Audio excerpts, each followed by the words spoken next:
This is Pastor David Rosales. I'm the pastor of Calvary Chapel of the Chino Valley here in California. Recently I was asked a question that maybe some of you may be entertaining. It related to regret versus repentance. And they were asking me, can you give me some differences between them? And so I thought I'd take a moment to kind of share a little bit with you today about the subject of regret and repentance. The word repentance is a Greek word, it's metanoia. It speaks of a change of mind. It's a way of thinking, a transformation of the way that you think. And in Christianese, it really relates to how you think in a very practical way, how you think you can be right with God.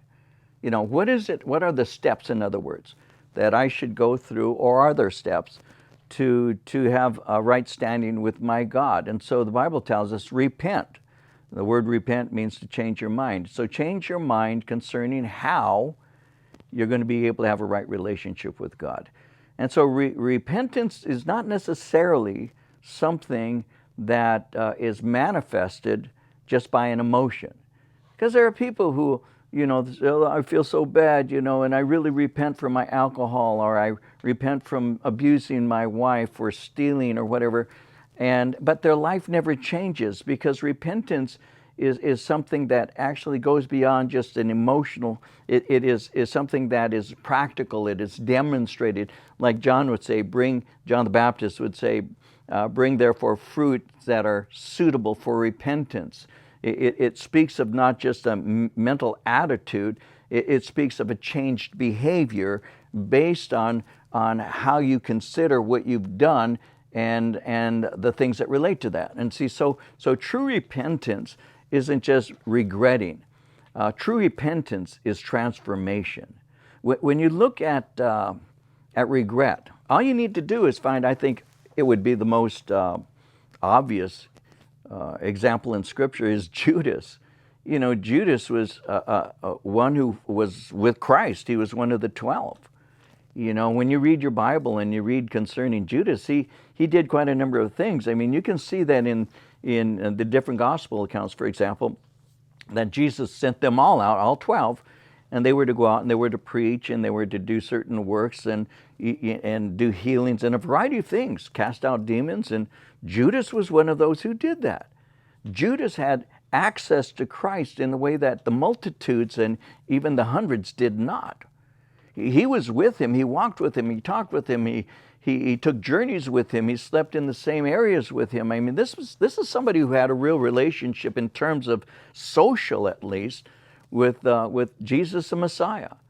And yet ultimately there was something about Christ, and the Scripture doesn't make it extremely clear, but there was something about Jesus that he disagreed with, to the point that he had no real loyalty or love for him in the end.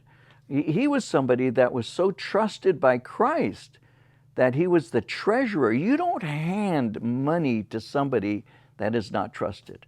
And even in the night when Jesus was speaking and he said, "One of you will betray me," the men began to say, "Is it I, Lord? Is it I, Lord?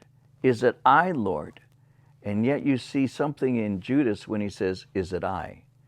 He didn't say, "Is it I, Lord?" Judas said, "Is it I?" And so that shows, even in the way he responds to what Jesus said, that there was something in him that was not the same as was with the other guys. They said, "Lord." He said, "Is it I?" And yet he had the audacity to actually say that in front of all the rest. And every one of those men thought, "Could it be me?" When he knew it was him. And so Scripture says he went and he sold Jesus out for 30 pieces of silver, right?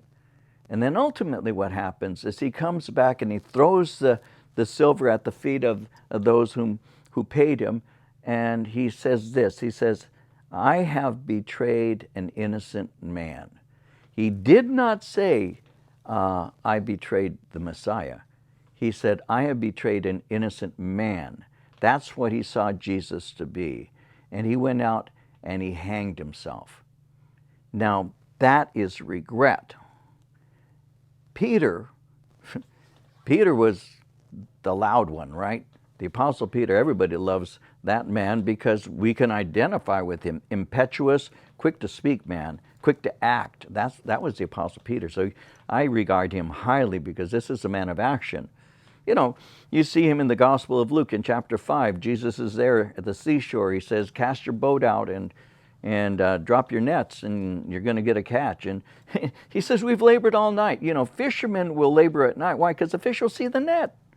Why do you want me to go out and just right by the shore and drop a net? Why do you want me to do that? They're going to see the net.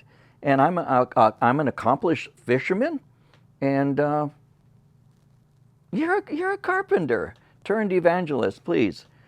But nevertheless, at your word. And what happens? Well, the net is dropped. He catches this amazing draft of fishes. And then what is his response when he realizes what took place? He says, depart from me, man. Depart from me, Lord. I'm a wicked man. He saw himself. Judas never saw himself. And then later on, you have him saying, if everybody is going to desert you and abandon you, I never will. I'll die for you, right? I really love you, Jesus, more than the rest of these. What did he do? When it came down to it, no, he took his little sword and he took off the ear of Malchus and all of that, but he fled. Just like Jesus said, you will all forsake me and flee this night. No, not me. I'm not going. Oh, yes, you did. So what's the difference? The difference is that later on, he goes fishing. John records this. And as he's fishing with the men, Jesus meets him there at the seashore. He asks him some questions. He says to him, you know, do you love me? Do you love me? Do you love me? And Peter finally is a broken man. But Jesus was saying, do you love me more than these? No longer am I going to boast in the depth of my love for you. I just love you. I do love you. And you know my weakness and you know my inabilities. And I'm so sorry for what I've done. That was repentance.